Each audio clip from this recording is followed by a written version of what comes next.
on a fait baisser l'âge moyen de l'église. Donc on a pas mal de jeunes qui sont là. Hein. Donc merci les gars et les filles pour être ici. Donc c'est une partie du groupe de jeunes de Saint-Brieuc, ils ne sont pas tous là je crois. Donc il y a les 3/4 du groupe de jeunes de Saint-Brieuc, donc les jeunes de Dinan. On s'est bien amusé avec le groupe de jeunes de Saint-Brieuc. Hein, on a fait l'église, on l'a transformée en tout à Saint-Brieuc. On a fait des trous dans les murs, on a flingué la peinture, on a fait plein de choses. Hein. Donc voilà, ils nous ont filé un coup de main sur la propriété, donc merci aussi pour leur service, bien sûr les jeunes aussi de l'église de Dinan, les jeunes et aussi les jeunes adultes. Donc c'était un plaisir de passer c'était quoi, c'était ce samedi, hein, c'est ça, vous êtes arrivés samedi ensemble. Malgré la pluie, parce qu'il a bien plu. Bon, je voudrais qu'on ouvre nos Bibles dans Éphésiens, dans Philippiens, ça commence bien. Philippiens, chapitre 2. Philippiens chapitre 2.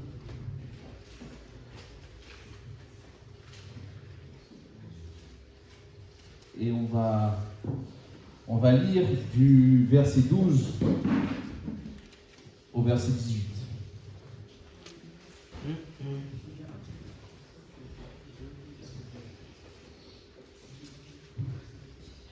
laisse le temps de chercher. Pour ceux qui ont du papier, ceux qui ont un numérique, normalement ça va plus vite. La Bible, la parole de Dieu dit ceci. Ainsi, mes bien-aimés, comme vous avez toujours obéi, mettez en œuvre votre salut avec crainte et tremblement, non seulement comme dans ma présence, mais bien encore maintenant que je suis absent. Car c'est Dieu qui produit en vous le vouloir et le faire selon son bon plaisir. Faites toutes choses sans murmure ni hésitation, afin que vous soyez irréprochables et purs, des enfants de Dieu irréprochables au milieu d'une génération perverse et corrompue, parmi laquelle vous brillez comme des flambeaux dans le monde. Portant la parole de vie, et je pourrais me glorifier au jour de Christ, de n'avoir pas couru en vain, ni travaillé en vain. Et même si je sers de libation pour le sacrifice et pour le service de votre foi, je m'en réjouis et je m'en réjouis avec vous tous. Vous aussi, réjouissez-vous de même et réjouissez-vous avec vous. Seigneur, merci encore pour ta parole. Seigneur, je te demande vraiment que ton Saint-Esprit puisse travailler en nous, Seigneur, et que vraiment tu puisses parler à nos cœurs, Seigneur. On puisse être concentré sur ce que tu veux nous enseigner ce matin. En ton nom, ton Fils Jésus-Christ. Amen. Alors moi, c'est un passage que j'aime beaucoup, que j'aime particulièrement, et une des raisons pour laquelle, c'est que le verset 16, Philippiens 2, 16, c'est le verset de notre mission, c'est le verset de la mission de parole de vie. Donc quand je lis toujours ce texte, c'est toujours un texte qui me bouleverse et qui me parle, parce que voilà, c'est quelque chose qu'on vraiment veut vivre au quotidien, ce verset 16. Donc le fait de porter la parole de Dieu, le fait de l'offrir comme un cadeau, et surtout de se dire que ce qui compte le plus, c'est pas tellement ce que Dieu fait en moi, mais c'est plus ce que Dieu va faire dans les autres. Et ça, c'est incroyable. Et on a quelques serviteurs de Dieu ici, et ce qu'on veut faire avant tout, c'est voir comment Dieu change les autres avant qu'il nous change. Et ça, c'est notre but. Et on veut offrir cette parole, on veut donner cette parole aux autres, parce qu'on veut voir une église qui grandit à travers la France et encore plus à travers le monde. Et j'aime particulièrement Philippiens 2,16. Donc, avant qu'on avance, et je voudrais simplement, voilà, le Philippiens, je pense que c'est une épître que vous connaissez tous. Donc, Paul était en prison, d'où son absence, il ne pouvait plus les visiter, il était déjà en prison à ce moment-là.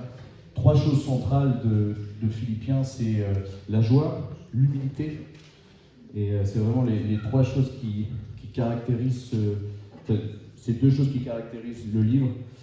Et on commence dans ce texte, et il va dire « Ainsi, mes bien-aimés, comme vous avez toujours obéi, mettez en œuvre votre salut avec crainte et tremblement. » Je pense qu'une des choses qu'il faut bien qu'on puisse remettre dans le contexte, c'est le fait que Paul s'adresse à des croyants, déjà.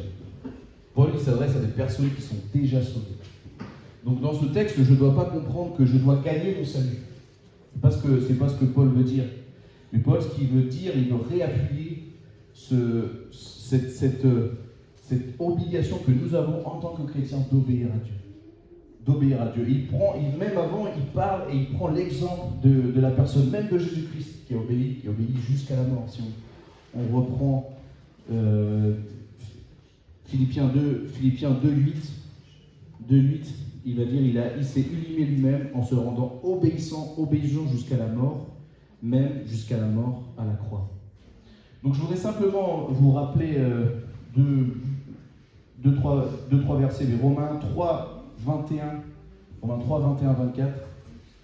S'il y a quelqu'un qui l'a, il peut se lever et le lire.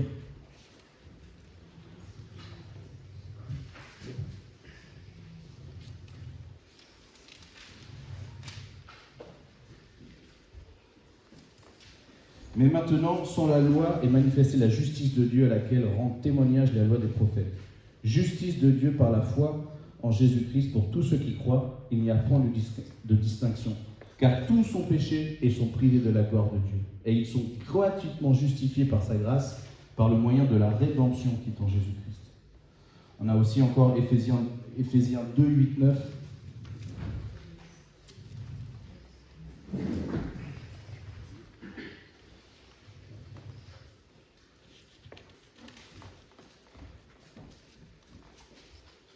Éphésiens 2, 9 qui nous dit « C'est par la grâce que vous êtes sauvés, par le moyen de la foi.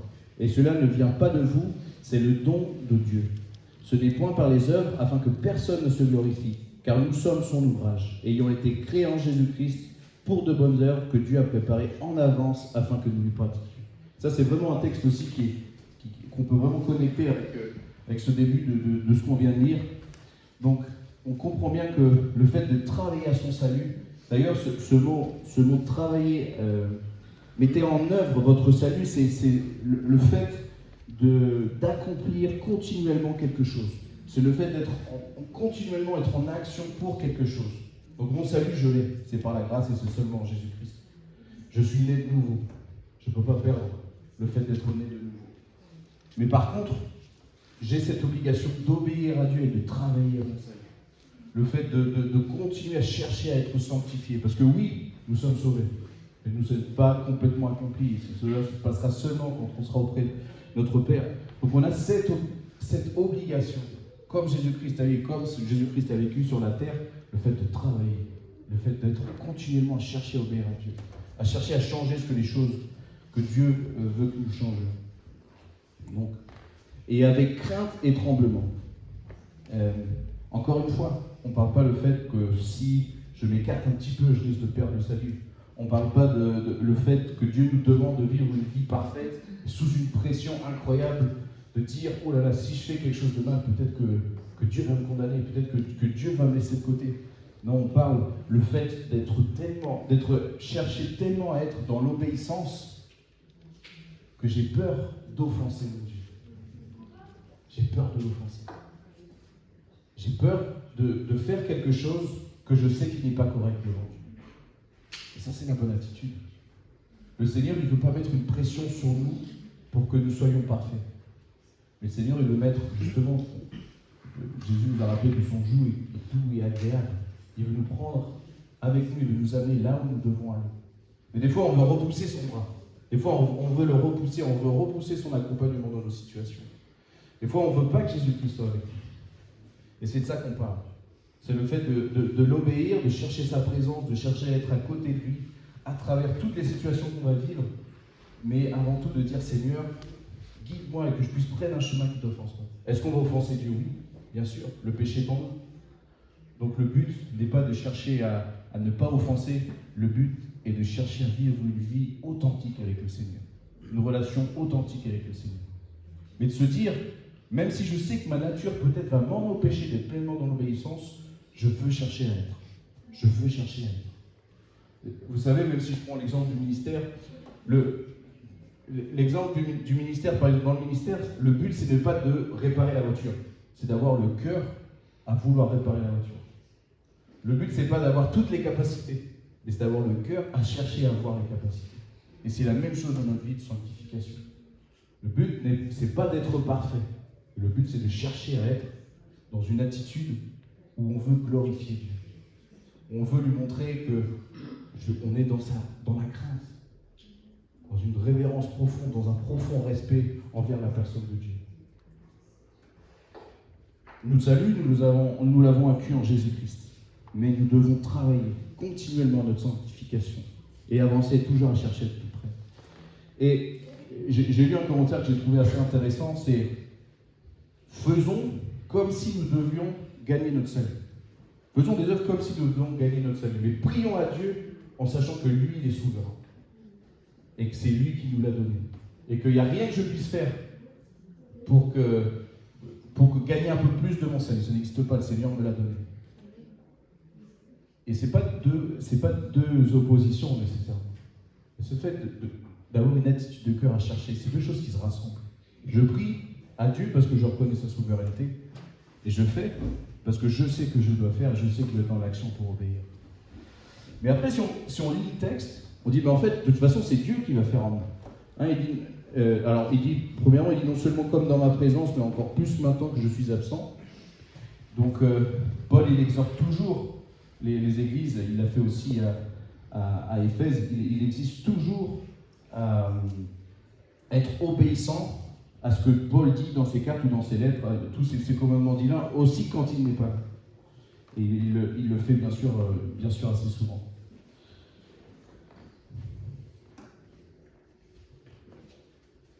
Et justement, encore plus quand il n'est pas là, quand il n'y a pas quelqu'un qui regarde. Verset 13, car c'est Dieu qui produit en vous le vouloir et le faire selon son bon plaisir. Et je ne peux pas chercher à faire, je ne peux pas par mes propres forces. La sanctification, elle est impossible par mes propres forces. J'ai besoin de l'intervention de Dieu. Et c'est Dieu qui va produire dans mon cœur. Mais encore une fois, c'est une lâcher-prise. Je pense qu'on en parle assez souvent ces derniers dimanches, de parler de laisser Dieu agir en nous. Et ça, c'est une vraie attitude, et c'est une vraie action. C'est pas le fait de rien faire. C'est de laisser Dieu agir pour moi. C'est Dieu qui produit en nous.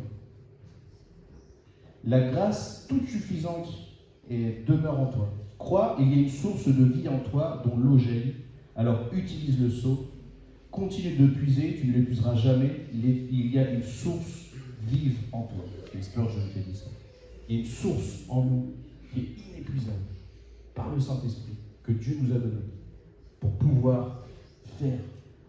Et c'est pour ça que le Seigneur produit dans notre cœur le fait de vouloir.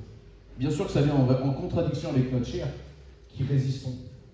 Mais je peux puiser cette source que Dieu m'a donnée pour pouvoir accomplir. Mais dans quel but? Et enfin, il va dire, faites, car Dieu a produit le bon selon son bon plaisir. Et on tourne autour de ça, on tourne autour de la volonté de Dieu. On tourne autour de ce qui plaît à Dieu. Dieu va produire quelque chose en nous pour que je puisse plaire à lui. Mais je dois avoir envie de plaire à lui. Et je dois chercher à avoir cette source qui va me donner cette envie de pouvoir faire les choses. De pouvoir obéir. De pouvoir chercher cette sanctification.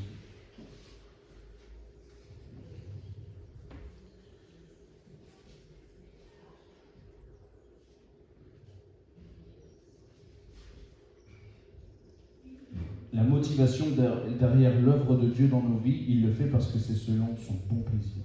C'est selon son bon plaisir. Et quand j'ai compris ça, quand j'ai compris que je dois travailler, que je dois continuellement chercher à être, je dois obéir, que je dois le faire en étant conscient que Dieu me regarde et que je ne veux pas offenser ce Dieu qui m'a donné Jésus-Christ, qui m'a donné ce don gratuit et que j'ai pas cette pression.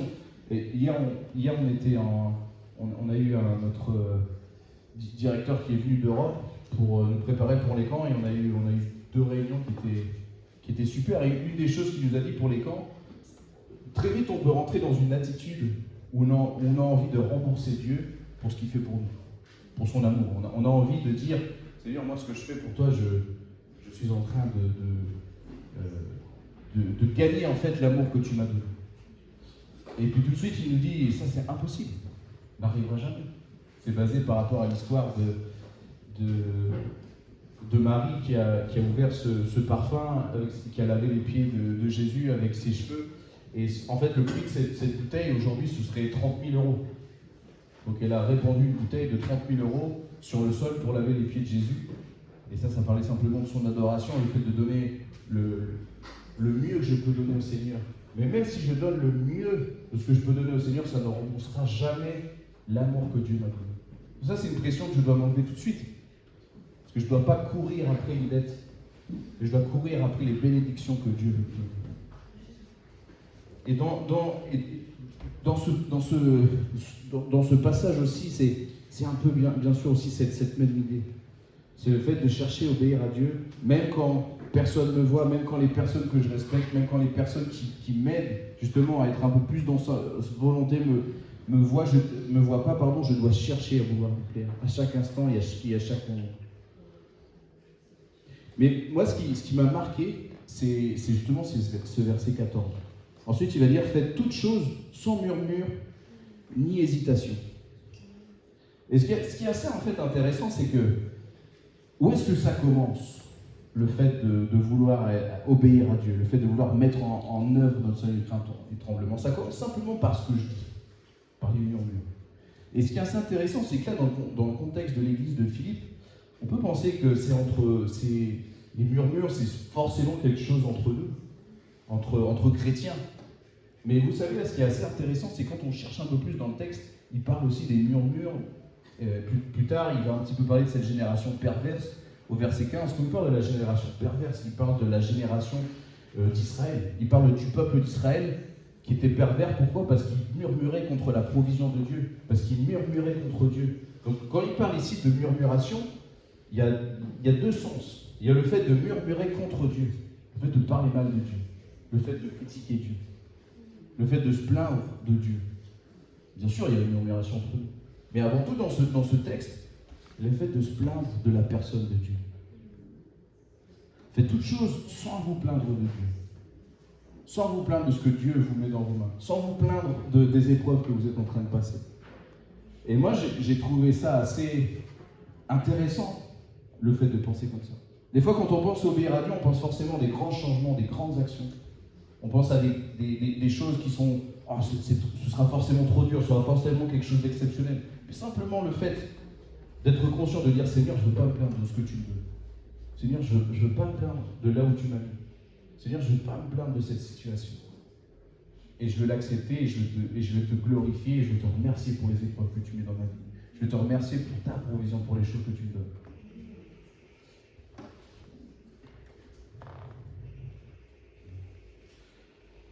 Afin que vous soyez irréprochables et purs. Et moi, quand j'ai lu ce texte, la première question qui m'est venue, mais comment je peux être irréprochable et pur? Comment arriver à un tel niveau de maturité spirituelle pour pouvoir dire je suis irréprochable?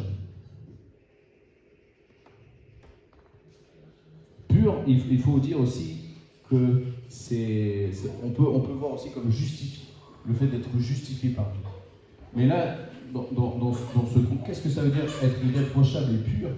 Ça veut dire vivre une vie qui montre que vraiment je suis enfant de Dieu. Être irréprochable et pur, c'est ça. C'est montrer aux autres que vraiment je suis en train de vivre une vie qui montre que je suis un enfant de Dieu parce que la parole de Dieu dit. Est-ce que, et c'est une bonne question, est-ce que déjà entre nous, on peut voir que je suis chrétien? À part le fait que je sois présent ici, est-ce qu'on peut voir que je suis chrétien dans mes attitudes, dans mes mots, dans mes paroles? Est-ce que vraiment je marque la différence? Est-ce que les gens vraiment s'en rendent compte? Donc afin que vous soyez irréprochables et purs, des enfants de Dieu irréprochables au milieu d'une génération perverse et corrompue, parmi laquelle vous brillez comme des flambeaux dans le monde. Moi j'aime beaucoup cette expression. D'ailleurs, notre mission, nos valeurs, c'est basé par rapport à Philippiens. Pas ce passage-là, j'ai juste le passage d'avant, mais c'est basé par rapport à ça, par rapport à ce texte.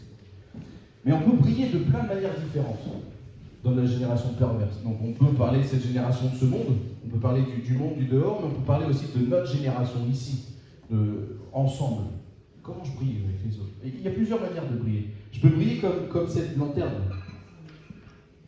Je peux briller comme ça, et je peux l'avoir près de moi, où personne vraiment la voit, mais je suis bien, parce que je ressens les flammes, je ressens la lampe qui est là, et je suis proche, et je suis bien. Mais personne là-bas, là, les personnes du fond ne le voient pas, mais je suis bien, et je suis en train de briller, parce que j'ai le Seigneur qui est là, qui est proche de moi, et c'est suffisant pour mon petit rang. Ça, c'est une manière de prier. Et bien souvent, il y a des jours, où il y a des semaines ou des mois, je prie comme ça. Je peux prier aussi comme un policier avec sa flashlight, avec sa lampe torche. Je ne sais pas si ça vous est déjà arrivé. Alors, moi, pas par un policier, si, par un policier, si. À travers le pare-brise, là, quand il arrive et qu'il vous met de la lumière dans les yeux, on peut prier aussi comme ça. Vous êtes là, on prie, on dit tiens, pécheur, comme ça, avec la lumière, direct, agressive. On peut prier comme ça aussi. Et les personnes vont être tellement éblouies, mais c'est pas agréable. Tout ce qu'elles vont se rendre compte, c'est qu'elles sont pécheurs. Et j'ai une autre manière de briller, avec une plus petite lampe. Et là où je suis là, je marche. Et oui, bien sûr, les ténèbres s'écartent, on ne voit plus les ténèbres, on avance, mais surtout ce qu'on voit, c'est un chemin et une solution. On voit une solution qui s'en dégage. Et c'est comme ça que je dois briller. Je ne dois pas briller de manière agressive, je ne dois pas briller de manière trop petite où personne ne se rend compte au final qu'il y a quelque chose qui brille en moi, mais je dois briller en voyant mes pieds. Et quand j'éclaire quelqu'un, il voit aussi ce chemin qui l'amène forcément vers la personne de Jésus-Christ. Que vraiment on puisse être conscient que ma manière de prier va faire la différence. Va faire la différence dans ma famille, en premier dans ma famille, va faire la différence dans nos églises et va faire la différence au travail, là où je suis. Là où je suis, on va marquer la différence dans cette génération perverse et corrompue. Et vous savez, ce qui est assez intéressant de voir aussi pervers, il faut imaginer, c'est comme une scoliose. C'est comme le fait que quelque chose qui était droit et à un moment donné a commencé à être complètement tordu. C'est exactement cette idée-là quand on parle de pervers. Quelque chose qui était totalement normal, totalement droit, qui s'est corrompu et qui s'est tordu. On vit dans un monde tordu. On a juste besoin d'allumer la télé pour se rendre compte qu'on vit dans un monde tordu, on écoute des histoires de fous. Mais on a ce devoir de briller. Et on a cette possibilité de briller. Et verset 16, portant la parole de vie, je pourrais me glorifier au jour de Christ de n'avoir pas couru en vain, ni travaillé en vain. Moi, ce que ça montre de Paul, c'est que, avant tout, il est préoccupé par les Philippes, par cette église de Philippe. Avant tout, il est préoccupé par les autres.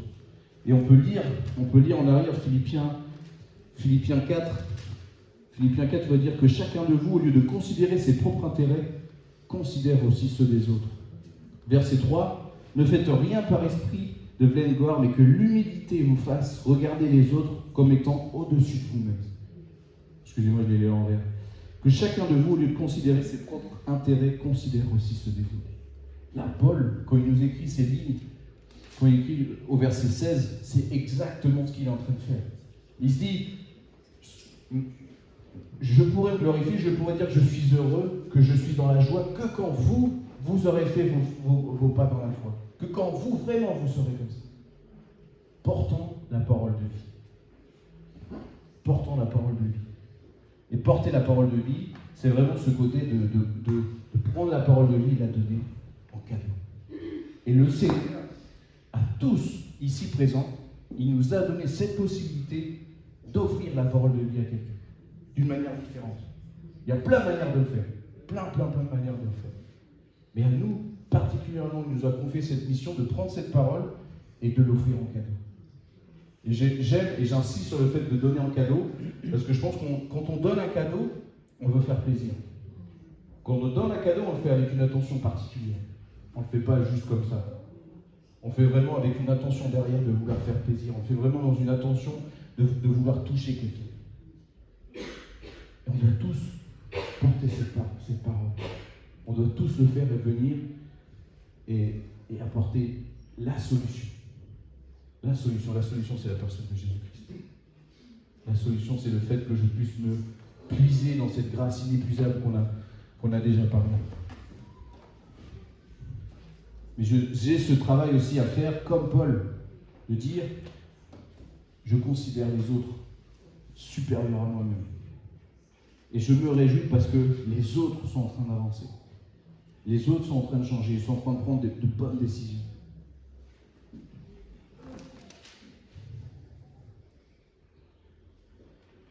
Et même si je sers de libation pour le sacrifice et pour le service de votre foi, je m'en réjouis et je me réjouis avec vous tous. Vous aussi, réjouissez-vous de même et réjouissez-vous avec moi.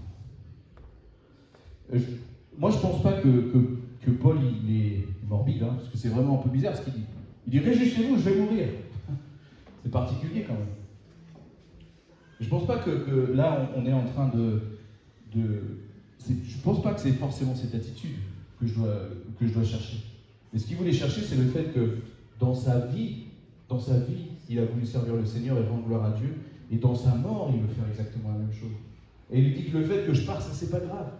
C'est pas grave que je parte. L'essentiel, c'est que vous continuez à obéir, et vous continuez à avancer avec le Seigneur, à chercher cette sanctification, le fait que vous continuez à travailler continuellement pour votre salut. Et il va partir, oui, mais réjouissons-nous. Réjouissons-nous parce que c'est Jésus-Christ qui fait la différence dans nos vies. Vous aussi réjouissez-vous de même et réjouissez-vous avec moi. Pourquoi ? Parce que Paul, il a dit aussi aux Corinthiens, où il dit qu'on nous gémissons parce que nous sommes encore ici, dans ce corps terrestre, et nous voulons être avec notre Père. Et c'est exactement ce qu'il est en train d'expliquer. Il se réjouit parce que bientôt il sait qu'il va mourir et il sait qu'il va retrouver son Père. Mais il sait que la mort, c'est pas une fin en soi. C'est pas la fin. Si j'ai mis et j'ai placé ma confiance en Dieu, si j'ai mis et j'ai cru que Jésus-Christ est mort pour moi et qu'il est mort à la croix pour moi et ressuscité, je sais qu'il m'a pardonné tous mes péchés, passé, présent et futur, et j'ai cette confiance. La mort, c'est simplement une prochaine étape à la vie éternelle où je vais pouvoir découvrir un peu plus qui est mon Dieu et qu'est-ce qu'il a fait pour nous. Réjouissons-nous.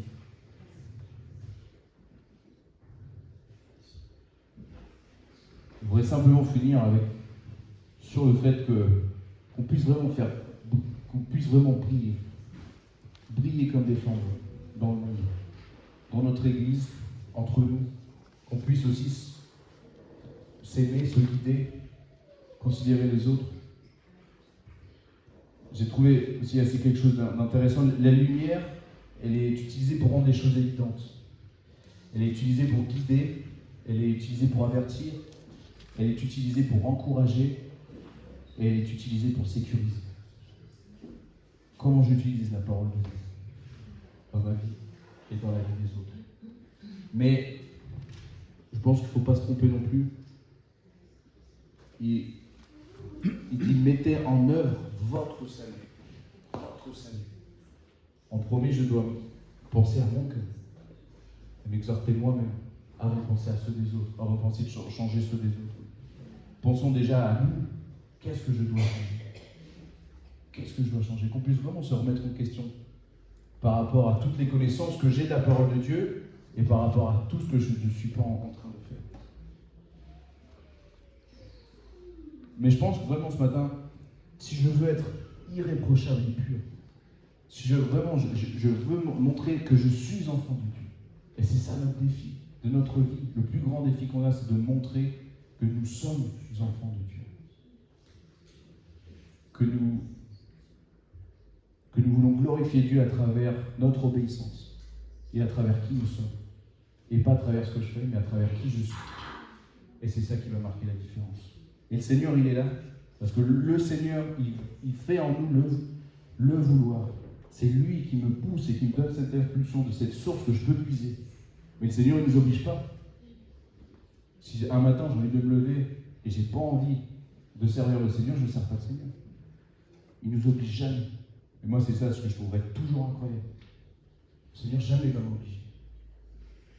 Mais il va me montrer ce qui me reste dans mon cœur. Ça, il va me mettre dans des écoles de la vie où je dois apprendre, où je serai secoué. Il va vouloir me rendre compte de mon péché, des choses mauvaises que je suis en train de faire. Ça, par contre, il le fait. Mais il ne m'obligera jamais à changer. Il ne m'obligera jamais à faire quelque chose que je ne veux pas faire. Donc les amis, ensemble, même ceux qui viennent de Saint-Brieuc, ensemble en tant qu'Église, que vraiment on puisse briller comme des flambeaux dans le monde. On puisse briller à Dinan, on puisse briller à Quévert sur cette propriété dans notre bâtiment, même ici même, entre nous, à montrer que je suis enfant de Dieu et à montrer ces caractéristiques de Dieu pour lui rendre gloire.